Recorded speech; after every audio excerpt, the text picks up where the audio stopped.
You know, everybody hates it whenever a big butt goes to waste. But let's talk about it. Toni Storm has recently called for her release on the WWE, possibly over burnout, even though she recently was issuing like a push for the SmackDown Women's title, where she got 2 title matches over on pay-per-view. And just pushing over a thought to this, I don't know if this was either gonna work or fail. There was like the bare minimal to give any extent of star power over to a chick that's already been given an opportunity. Now, some people report that from the company that have followed, there were many reasons why Toni has asked for her request. Now, people think that would be issues backstage, booking, or even her burnout, supposedly, even though it's only been a couple months of her even coming over to SmackDown. And the only possibility is that she had a big butt. She really didn't have much going for her. She could barely talk over the mic. Literally her getting treated instantly over to a bum. No presence. Like, we don't know how you are. You're just a white chick that has football face paint and has a big butt. And there's only a few ways we can do that. Now, if you don't have your own character or your own presence like Lana did, you're just gonna get jobbed over by the 4 horsewomen, and that's it.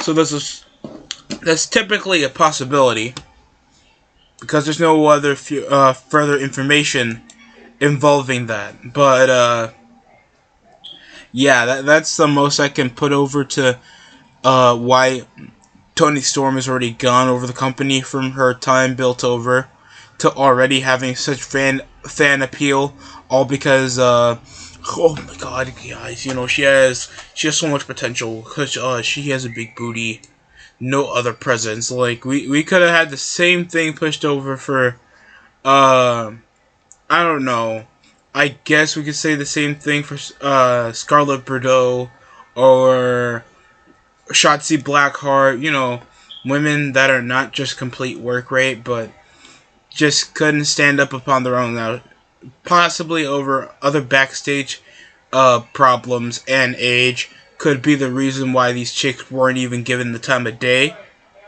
or just stuff backstage. And to the extent of that, you gotta put it into perspective. Over the time that we've seen Toni Storm, what really have she done to capture anybody's attention? Most of her matches are botched over. She couldn't even get a good match with one of the better women on the roster, like Charlotte Flair. Barely can concede much of a presence. Doesn't have an entrance that really perceives her character, because she doesn't have any, and she just gets treated as a residual bum for the rest of the women's roster that's not the 4 horsewomen. So it just makes her feel like when she's done with this feud, how is she supposed to rebound back? So that's already a struggle upon itself.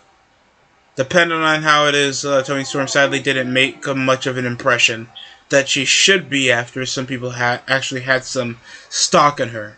And majority of it had to be fans that are at least trying to look for something new in the women's division that I understand, but you guys need to push this into more perspective, other than just pure optimism, and see what she's not doing for the show to make sure that she's gonna be the future. You know what I'm saying?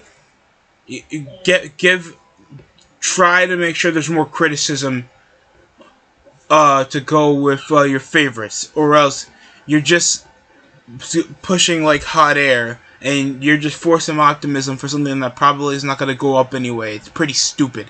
I know I've done the same for NXT stars. Plenty of other fans around the YWC, even content creators, done the same thing. Karrion Kross, Keith Lee, EC3. Most of these guys that we thought were TV rating, either because they looked the part or just looked TV ready when they weren't TV ready themselves, and they end up getting released in just a few months or even quicker, just because they didn't have the element for it. But Toni, this got to be other personal reasons as well, because this is her own choosing. She quit over this. She wasn't fired.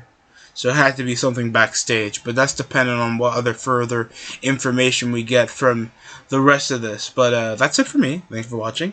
Subscribe and like, and we're near 140. Let's see if we can still bump that to 200 before the year ends. I hope you guys have a good one.